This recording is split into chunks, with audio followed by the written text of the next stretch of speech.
Because I know we did the first one for sure. I just could not remember if we did the second one yet, or if we got started on it.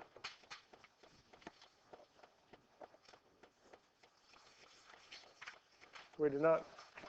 Okay.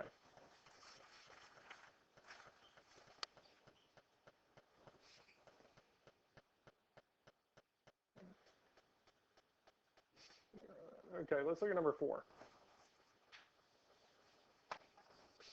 So the first thing we want to do is write this as an augmented matrix.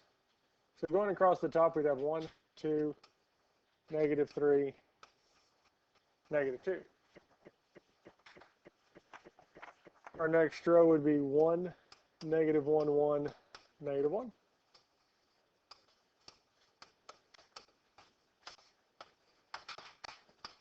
And our last row would be 3, 4, -4, 4. And it is a 3 by 4.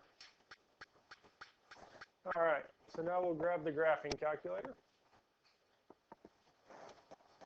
First thing we'll do is turn it on, but then we're going to go second matrix and over to edit. And we'll hit enter and put this into the first matrix. It is a 3 by 4. And we'll type this in. So 1, 2, -3, -2. 1, -1, 1, -1, then 3, 4, -4, 4.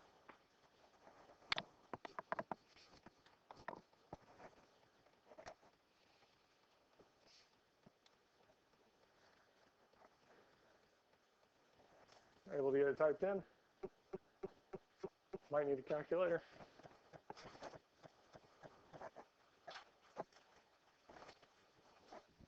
Once you get it typed in, we're going to go second quit.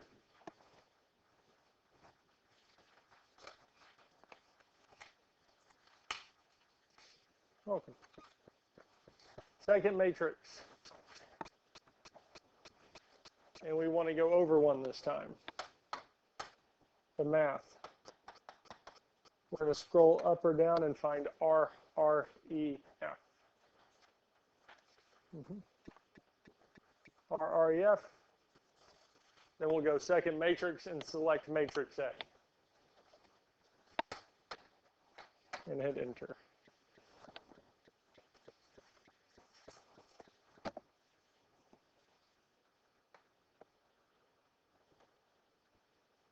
Able to get there? We get the same matricing. So the last column, 0, 5, 4.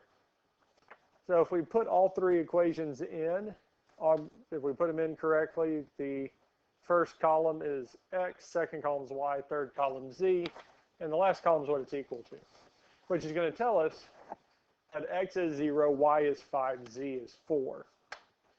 So the solution is 0, 5, 4. That'd be it for, that's it. Yeah, that's the answer. That's how we would do all of them, yeah. Because even if we checked at the first equation, we'd have 0 plus 2 times 5 minus 3 times 4 should equal -2. Well, that's 0. 2 times 5 is 10. -3 times 4 is -12. 10 minus 12 is -2. -2 is indeed equal to -2. And we can check it with all three. We would get true statements across all of them. Yes, sir. I done the homework and got an error. Okay. So, let's see here. Go to. So at this point here, we're going to go second matrix. We've got to pick which one you put it in. Put it in as A. yeah. Enter. Now hit math. Yeah. Enter, enter. So if you do get decimals, math, enter, enter, will convert it to fractions. Make sense? Okay. Now there's two things that I want to look at first before I let y'all use the rest of the time to work on the assignment. Let's go second matrix, yes, second matrix. Let's look at this one here up on the board. Now, if we look at the last row is all zeros, yes? This is telling me that there's an infinite number of solutions. Because with that last row being all zeros,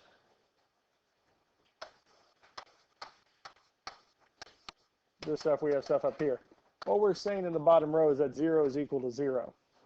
That is a true statement, so we have infinitely many solutions. Now the rest of these here, the other two equations that we get, we could use them to find the set equations for the infinitely many, but we're going to say infinitely many. So, well, that means the other case, we could have 3 zeros and a 1. Excuse me. So that's saying 0 is equal to 1. Not true, so that would be a no solution. Now, I would be careful, just because the bottom row is all zeros doesn't mean the one above it could be 3 zeros and a number. So we just need to make sure. Like this here, those two, we do have numbers on where x, y, and z are. They do equal a number, we're fine. If the row above that, all those zeros had been 0, 0, 0, 1, no solution. And if you're wondering what that looks like,